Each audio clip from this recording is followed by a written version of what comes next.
Dear listeners, we would love to get to know you better. Please write in the comments which country and city you are watching us from. Thank you. Wait, what? I exclaimed, whipping my head around to face my wife. Joyce, what did you just say? I asked, unable to believe my ears. Jake, I know you're probably going to be upset, but I'm not happy right now, and I'm considering a trial separation for us. I need some time to clear my head and figure out what I want. Joyce explained as I stood on the deck, grilling steaks. When were you planning on telling me this, Joyce, or were you just going to leave a note on my pillow tonight? I retorted, my voice escalating more than it should have. Don't raise your voice, Jake. I don't want Marty overhearing our conversation, she cautioned, referring to our 6-year-old son. I knew you'd react like this, which is why I wanted to wait until tonight to discuss it. So, essentially, you've already made up your mind to leave. Are you planning on telling Marty yourself, or should I break the news after you're gone? I said, dripping with sarcasm. I'll tell him tonight before bed. And remember, this isn't necessarily permanent, she reassured me. Right, you're moving in with your friend, Leslie. I should have seen this coming, I snapped, my anger escalating. I'll draw up the paperwork tomorrow. You can sign it, and I'll file it with the court by Wednesday. Joyce. What paperwork? Joyce questioned. Well, if you're leaving, I want it to be a legal separation. That way, if you don't return, it will automatically convert to a divorce decree. We won't have to go through the hassle twice, I explained, my frustration evident. I don't want a divorce, Jake, just some time to myself to sort things out. That's all, Joyce replied calmly. That's ridiculous, Joyce, I retorted sharply. I've been asking you to talk to me for the past 4 months, but you've been too wrapped up with Leslie and your new friends to spare a moment. And now you want to move in with Leslie, your new best friend, so you can do whatever you've been itching to do for the past 6 months. I yelled, my frustration boiling over. Well, you're not going to do it with my blessing, and I refuse to stand by and be made a fool of by you or anyone else, I said, slamming the grill top down. This wasn't how Joyce had envisioned the conversation going. She knew I would be upset, but she had hoped to persuade me that this could be a growth opportunity for both of us. Instead, it had blown up in her face. Jake, please, Joyce pleaded, but I stormed off in a huff, leaving her alone at the grill. She removed the steaks, placing them on the counter, then went in search of me. She found me upstairs in our bedroom, furiously tossing all her belongings into the spare room. Take your belongings and get out of here. I've had enough, I yelled in frustration. I'll have the divorce papers sent to your office. You can sign them and return them to Michael, the lawyer I've been using for the past 6 years. Don't worry about Marty. I'll take him out for dinner so he doesn't have to witness his mother leaving, I added, grabbing my coat and my son before heading out to the car. Leslie, it's Joyce, she began on the phone, her voice starting to crack. Jake didn't handle it well at all. He's threatening me with divorce. I told you he wouldn't take it lightly, but don't worry, he'll come around soon, Leslie reassured her. In a few weeks, he'll be begging for you to come back, and then you'll have the upper hand. I hope you're right, Leslie, because right now he's ready to kick me out and file for divorce, Joyce admitted. I need some time away, but I don't want to end our marriage. I'll come over and help you pack, Leslie offered. The sooner you're on your own, away from him, the sooner you can figure out what you truly want. With Leslie's assistance, Joyce swiftly packed up most of her belongings and left the house before Marty and I returned. I had seen this coming for a while. Joyce and I were both accountants and had met 8 years ago while auditing a company that had gone bankrupt. We were representing different banks with stakes in the failed company. Over the course of the audit, we grew close, enjoying lunches and dinners together every night. By the end of the week, we realized we had developed strong feelings for each other.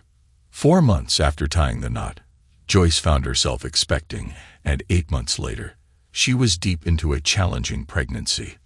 Bedridden for the last 5 months, She gained a significant amount of weight, tipping the scales at almost 250 pounds by the time Marty arrived. Throughout it all, I never uttered a word of complaint. My love for her transcended any physical changes. We were a contented family, until one day when Joyce overheard a conversation between two of her coworkers. "She's so attractive," one remarked. "It's a shame she's as large as a house. I wonder if she gets her clothes custom-made at Omar, the tent maker's dress shop," she joked. While they might have found it amusing, Joyce was deeply hurt. In tears, she sought solace in the bathroom where Leslie found her. "Are you okay, Joyce?"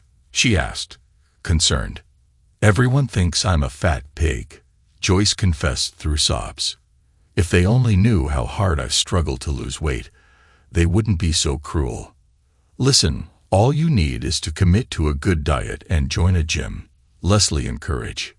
"You're a beautiful woman underneath all that, but you need to make up your mind and take action." And so Joyce made the decision to change. Given my connection to the gym through my accounting work, we secured a fantastic membership deal and joined the following week. With the gym offering child care services, we were able to bring Marty with us after work, allowing us both to focus on our fitness goals. Joyce was on a relentless mission, hitting the gym 6 days a week, while I struggled to make it 3 nights. When her efforts didn't yield immediate results, she sought a doctor's help and obtained a prescription for diet pills. Though I wasn't entirely comfortable with it, Joyce was determined to shed the weight. 8 months later, Joyce had transformed, slimming down to a stout 125 pounds. With her newfound confidence, she splurged on a whole new wardrobe, earning compliments from everyone, including her male colleagues. However, the attention she received sparked trouble. At Joyce's company Christmas party, things took a turn for the worse. She wore a revealing dress and found herself the center of attention, particularly from her male coworkers. Reveling in the admiration, Joyce indulged in multiple kisses under the mistletoe, unaware of the hands that roamed freely over her body. Concerned, I intervened, insisting it was time to leave. Reluctantly, Joyce complied, but not without causing a scene. "Joyce, I'm leaving right now, with or without you," I finally asserted, sensing her anger. As we made our way home, tensions escalated into a heated argument. "Tonight, you behaved recklessly, letting those men paw at you while you did nothing to stop them," I exclaimed, frustrated by her obliviousness to the situation. "It was just harmless fun, nothing serious," Joyce insisted. "Not from my perspective," I countered. "How would you feel if I were all over some other woman, kissing and groping her?" I questioned, realizing she was too intoxicated to comprehend. That night, Joyce fell ill, fortunately removing her new dress before vomiting. The following morning, she looked worse for wear and apologized, promising it wouldn't recur. Yet it did, just not in my presence. Subsequently, Joyce began frequenting Tony's for girls' night out after work on Wednesdays. Initially, she returned home by 6:30, but as time passed, her outings extended to 7:30 and eventually close to 9 p.m. By then, Marty was asleep, and my patience wore thin. In our early marriage, we spent ample time in bed, exploring each other. Now it seemed a weekly occurrence, if that. One thing was certain. When Joyce returned home on Wednesday nights, she was indisputably in the mood. And tonight was no different. Initially, neither of us had much experience, and we approached intimacy cautiously. Over time, we learned each other's preferences and incorporated new techniques. However, every week when Joyce returned home, she seemed eager to try something novel and adventurous, leaving me to wonder where she got such ideas. We had a great time in bed that day. "Damn, I really needed that," she told me. "But I think I'm going to be sore for a week," she added with a laugh, rolling over onto her back. I moved closer, kissed her on the lips, and expressed my happiness at being married to her. It had been like that before, until this week. Upon returning home after dinner with Marty, I found the house empty. "That woman, Leslie," I muttered to myself. Ever since Joyce shed those pounds, Leslie's been pushing her into all sorts of things. No wonder her husband left her.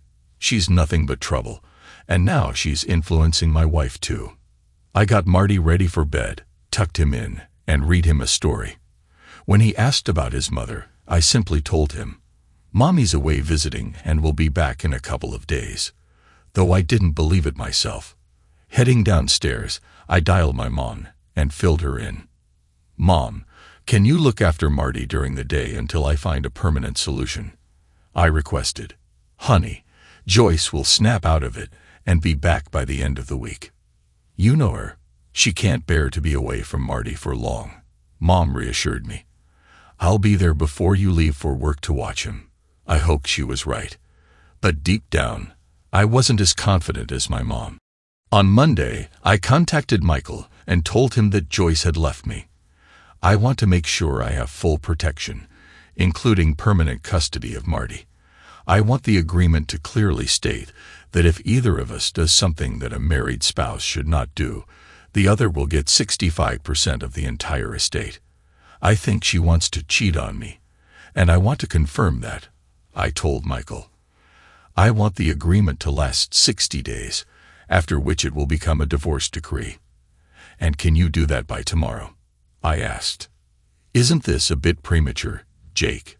She just left, and you're already considering divorce papers," Michael questioned. "Joyce has likely been planning this for some time, and perhaps this will make her reconsider.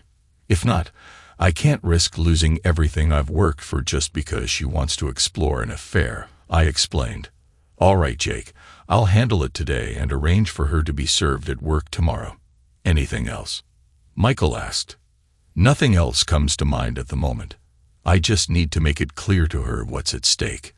Also, Michael, I'll need 2 other agreements drawn up, but those can wait. I'll fax you the details later this week," I concluded. The following Tuesday, Joyce arrived at work feeling somewhat down. It was the longest she had been away from Marty and me in 8 years. Returning from lunch, she was informed that a man was waiting in her office. "Joyce Spencer?" he inquired. "Yes, I'm Joyce. What can I do for you?" she replied. "You have been served," he stated, handing her a manila envelope. For the next half hour, Joyce meticulously reviewed the conditions and property divisions outlined in the separation decree, although it read more like actual divorce paperwork. It specified that I would have temporary but full custody of Marty, while Joyce would be granted visitation with reasonable notice. By the time she finished reading, she felt more hurt than angry. "I've only been gone for 2 days, and Jake's already given up on our marriage," she muttered to herself. Attempting to reach me proved futile. My secretary informed her I was out for the day, and my cell phone went straight to voicemail. Unbeknownst to her, I was at home changing the locks, managing our finances, and removing Joyce's name from my insurance and 401k. By 4 o'clock, I had wrapped up my tasks and switched on my cell phone. "Damn," I muttered to myself, noticing 12 missed calls from Joyce. Deleting them all, I proceeded to have dinner with Marty at my mother's house, where I shared what I had done. "Joyce is going to be furious, Jake. I know I would be in her shoes. How far do you plan to take this?" my mother inquired. "All the way, Mom," I responded firmly. "I can't salvage this marriage alone, especially since Joyce refuses to listen to reason. So I've raised the stakes. She initiated this mess, but I'll be the one to end it if I discover she's been unfaithful. I used to trust her, but right now, I wouldn't believe a word she says. Right now, I'm prioritizing the well-being of my son and myself. If we reconcile, that's great. If not, I'll be holding all the cards. Son, I've never seen this side of you. Remind me never to get on your bad side," my mother remarked with a laugh. Meanwhile, Joyce arrived at the house and attempted to use her key. "What the hell?" she muttered upon discovering the new lock. "Damn him." Dialing my number once more, she encountered the same voicemail prompt and left another message. Reviewing my checklist, I reassured myself that everything was now in place. All I can do is wait, I thought. Wednesday morning found Joyce at my office. My credit cards won't work, and they told me I no longer have insurance when I tried to pick up my prescription on the way to work. Do you hate me that much, Jake? She questioned. Just covering my bases, Joyce. Remember, you walked out on me. I'll cover all household expenses and Marty's needs, but you'll have to manage your own finances from now on. That way, we won't have any financial disputes, I explained calmly. Jake, you're letting this spiral out of control, Joyce shouted, frustration evident in her tone. I just needed some time to myself, that's all. Leaning over my desk, I adopted a serious and deadpan expression. Joyce, do you see the word stupid tattooed across my forehead? I may not be the most astute guy, but I wasn't born yesterday. Leslie has turned your head so much that you can't seem to find your way. You think you can act like you're single again without consequences. Think again. The moment I discover you've broken your marital vows, it's over. Hell, you probably already have, so I don't even know why we're having this conversation, I stated firmly before sinking back into my chair. Joyce was taken aback and quickly grew defensive. You can't treat me like a child. I'm an equal partner in this marriage, so screw you, she spat back. Well, that hasn't been the case much in the last 6 months either, but I guess you're getting all the attention you can handle now on the side, I retorted just loud enough for Joyce to hear. With that, she stormed out. I knew she hadn't gone all the way yet, but she had come close. You see, I had started having her followed on Wednesdays about a month ago. There had been a lot of flirting and physical contact, but it hadn't gone any further. I wanted to make sure Joyce understood the consequences of cheating on me, especially with the temptation of living with Leslie. However, my life was beginning to unravel. The initial 2 weeks proved challenging. Joyce made a point to visit Marty, yet our interactions were limited to mere exchanges. Despite continuing to have her followed, there were no significant developments. She maintained her outings with Leslie and her friends, extending them from just Wednesdays to at least 4 nights a week. Looks like someone is trying to make up for lost time, I muttered to myself while reviewing the report. Nonetheless, I managed to find a nanny for Marty, a recent college graduate named Alice, who had struggled to secure full-time employment. Alice, 23 years old, blonde, and standing at about 5'9", eagerly accepted the nanny position after seeing my aunt. Growing up in a large family, she was well versed in caring for and handling young boys, having 2 younger brothers of her own. We quickly reached an agreement on pay and hours, and she moved in the following day. On Mondays, Wednesdays, and Saturdays, Alice worked as a waitress at a mid-priced family restaurant, joining us for dinner on the other evenings. Over time, Marty grew comfortable with Alice, particularly enjoying her bedtime reading sessions.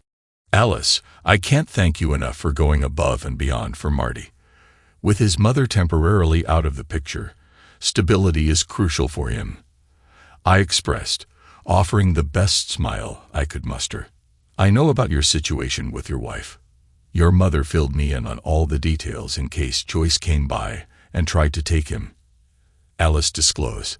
I can't believe she would just walk out on you like that. I've only known you for a short time, but you're one of the most caring men I've ever met, and it's clear you love Marty dearly. I suppose Joyce lost sight of what truly matters and let others convince her that the grass is greener on the other side of the fence, I remarked. Well, it'll all be settled one way or another in 40 days, and frankly, it can't come soon enough for me. Little did I know, my life was about to take a dramatic turn, and chaos would ensue in less than a week. You see, I'm a silent partner at the accounting firm where I work. Over the past 2 years, I've brought in a significant amount of new business, leading the owners to make me a 15% partner. I requested that this information be kept confidential because I preferred not to be recognized as one of the owners.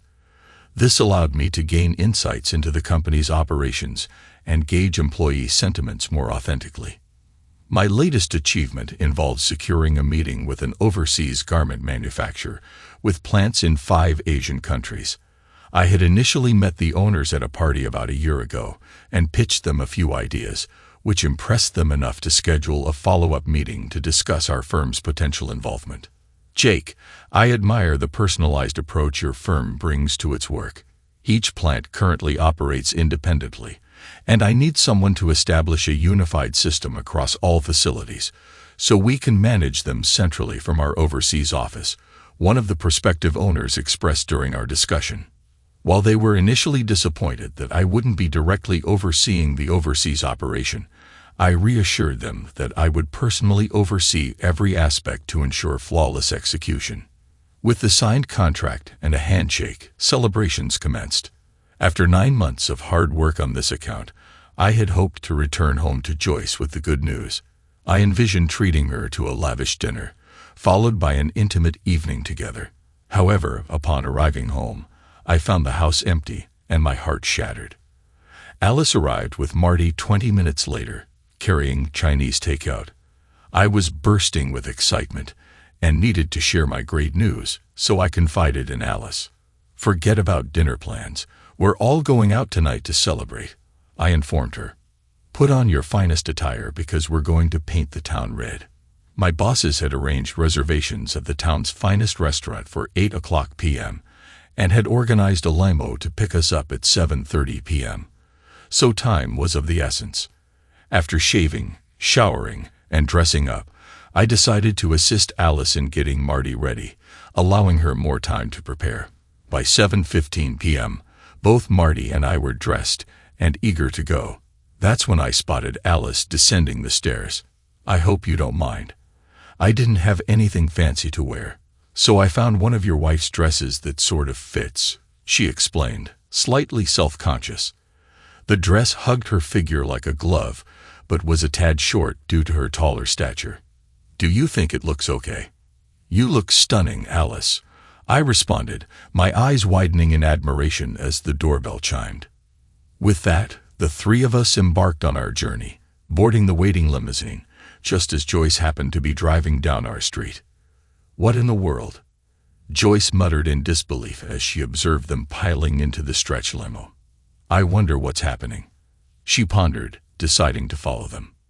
Upon witnessing them enter the restaurant, she seethed with anger.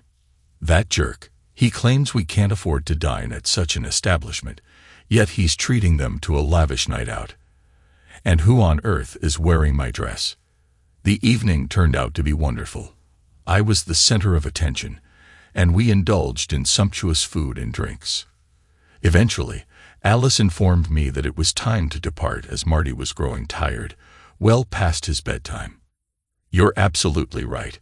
We should head home before Marty becomes impossible to wake up for school tomorrow." I expressed my gratitude to everyone for the dinner, but as they shook my hand, their gazes seemed to linger on Alice, not just the men. Alice looked stunning tonight, and I couldn't help but notice the envious glances from the other women. They must have heard the tale of Joyce's departure to find herself, and now they were convinced that I wasted no time in finding a replacement. The ride home was silent as Marty drifted off to sleep as soon as we entered the limo. I carried him upstairs, tucked him in, and planted a kiss on his forehead before bidding him good night. Descending back downstairs, still clad in my tuxedo, I found Alice savoring a glass of wine at the kitchen table. "I want to thank you for tonight. You didn't have to take me along," she said with a warm smile. "How could I have left you here alone tonight? Besides, I genuinely enjoy your company, Alice," I replied, pouring myself a glass of wine. "I hope it wasn't too dull for you, being surrounded by a bunch of accountants." On the contrary, I found it quite fascinating. "I never realized how interesting your job is, and everyone seems to hold you in high regard, myself included," she said with a hint of a smile. "You've made me feel like part of your family, even though I'm just the nanny." As much as I desired to have Alice in my bedroom, I reminded myself that I was still married and committed to remaining faithful to Joyce. Tonight was indeed magical, and I have certain thoughts swirling in my mind about what I'd like to do. But unfortunately, it's not going to happen tonight, I admitted. Perhaps if circumstances were different. But they're not, so I'll settle for a cold shower and an early night, I told Alice, planting a kiss on her cheek as she hugged me. At 2 in the morning, I felt Alice slip into my bed beside me. Her warmth signaled her nakedness, and before I could speak, she gently placed a finger on my lips. "I know we can't do anything tonight. I just want to be close to you. That's all," she whispered as she spooned me. The next morning, I awoke to find myself alone in bed. Downstairs, Alice was dressed and cooking breakfast for the three of us, and not a word was exchanged between us. Meanwhile, Joyce was furious. "Here I am, trying to figure out my life with Jake, and he's already replaced me with some floozy," she raged, slamming her hand on the desk. Her mistake was confiding in Leslie, who encouraged her to celebrate her newfound freedom. Despite her reluctance to party, she joined Leslie at Tony's, where they encountered a group of handsome men vying for their attention. While most of their group left after a few drinks, Joyce and Leslie remained. One of the men caught Leslie's interest, while Joyce found herself drawn to another. He was attractive, with a physique akin to a Greek god, and the chemistry between them was palpable. As they danced, his hands explored her body, and despite her inner conflict, Joyce didn't resist his advances. She allowed him to kiss her and lead her to a secluded corner of the dance floor, where things escalated further.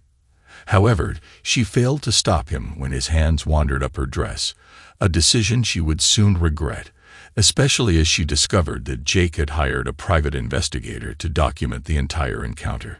The four of them ended up at Leslie's place, where Joyce found herself naked and lying on the bed with him. However, in a moment of clarity, she realized she couldn't go through with it. "I can't do this. I'm still married. And despite everything, I still love my husband," she asserted, disregarding his objections. He left her alone, and Joyce took a cold shower. "I need to get my head and ass together," she resolved the next morning. But events beyond her control were already beginning to reshape her life, and not for the better. On my computer screen, I saw the pictures of Joyce, culminating in the image of the four of them entering Leslie's apartment. I promptly emailed them to my attorney, instructing him to prepare the paperwork, but to hold off until Monday. "I suppose she's made her decision," I said with a heavy heart, as I had hoped to reconcile with Joyce, but it seemed unlikely now. The next day, I informed my bosses that I would personally handle the Asian project. "I need to take some time away to clear my head and sort out my life," I explained. "Can you be ready to leave by the 12th for the project startup?" they asked. "Give me a couple of days to finalize my affairs and arrange for an apartment so I have a place to send my belongings," I requested. "I have a few more conversations to have today, but if all goes as planned, I'll be prepared." That afternoon, I delegated my remaining tasks to my staff, ensuring they were prepared to handle everything in my absence. I drafted paperwork to grant my mother power of attorney and instructed Michael to serve papers on Joyce the following Monday. "Same amount of notice that she gave me," I muttered sadly.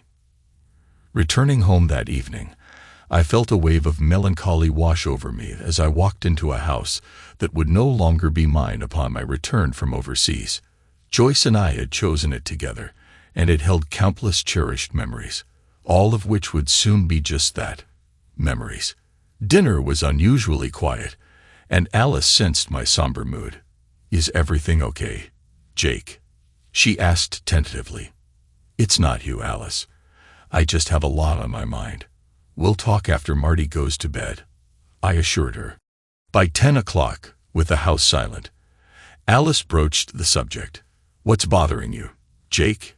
If it's about the other night, I'm really sorry, and I promise it won't happen again," she offered earnestly. "It's not about that," I began. "Remember the company party a couple of weeks ago? Well, I've decided to handle the overseas work myself, and Marty and I will be leaving early Monday morning," I explained. "And I have an important question for you," I added, noticing tears welling up in Alice's eyes. "Would you like to come with us?" Her expression transformed from sorrow to delight. "Absolutely," she exclaimed, rushing into my embrace. "Do you have an updated passport, Alice?" I inquired. "I had it renewed last year when I went on a cruise with my college friends," she confirmed with a smile. Then it's settled. You'll need to have everything packed by Saturday because they're shipping out all our belongings ahead of time. Leave just enough clothes for the rest of the weekend and Monday's travel attire. You can inform your family and friends, but I don't want Joyce to know until we're in the air. It might not be entirely legal to just take Marty with us and leave, but I'm doing it anyway. I'll handle any questions when we return, I instructed Alice. That evening, I sat down with my mother and laid out the entire plan, including giving her my power of attorney. Things will likely hit the fan Monday afternoon with Joyce, but I still want you to put the house up for sale next week. Michael will send you a copy of the papers I'm serving to Joyce, and if she has any questions, just direct her to Michael, I explained. Are you sure this is what you want, Jake? Have you considered trying to work things out with her? My mom inquired. She's made her decision, and now she can live with the consequences, I affirmed. And Alice, you're taking her with you. My mom pressed for the final piece of information. I'm not entirely certain where we're headed, but she brings me joy and keeps me grounded. Beyond that, I may have developed genuine feelings for her, and that's all I'm going to disclose. We'll be over Sunday night, so you can say goodbye to Marty, I informed her firmly. On Monday, Joyce desperately tried to reach me, only to be informed by my workplace that I was on a special project outside the office. As she processed the shocking contents, she received another blow. News from my mother that Marty and I had left on a 4 to 5 month overseas project. Gone. What do you mean gone? Joyce's voice trembled with disbelief. Jake is on a long-term project abroad, and he took Marty with him, my mother explained calmly. I won't stand for this. He can't just take Marty away from me, especially out of the country, Joyce protested vehemently. I'll fight him in court. He'll pay for this, she vowed, her voice rising with fury. Joyce, remember that Jake has full custody of Marty now. You relinquished that right when you left to find yourself. To say you messed up big time would be an understatement. You had a wonderful marriage, but it seems you wanted more. And now you're left with nothing, my mother replied firmly. Tears streaming down her face, Joyce pleaded. I need to talk to him, to explain that it's not what it looks like. I still love him, and I never slept with anyone else. He has to believe me. Joyce, I saw the pictures, and if my husband were alive and doing what you've done, I'd divorce him too, my mother replied. If I were you, I'd write him a letter explaining everything you need to. I'll make sure he gets it. In the meantime, you should get a lawyer. Taking her advice, Joyce laid out her case. She highlighted the role alcohol played and emphasized that she stopped it before anything went too far. She expressed her continued love for me and her willingness to wait for me to come back to her. My response was blunt and direct. Joyce, you haven't been a wife to me since you lost all that weight last year, I wrote. It felt like you were suddenly too good for me, basking in the attention of other men.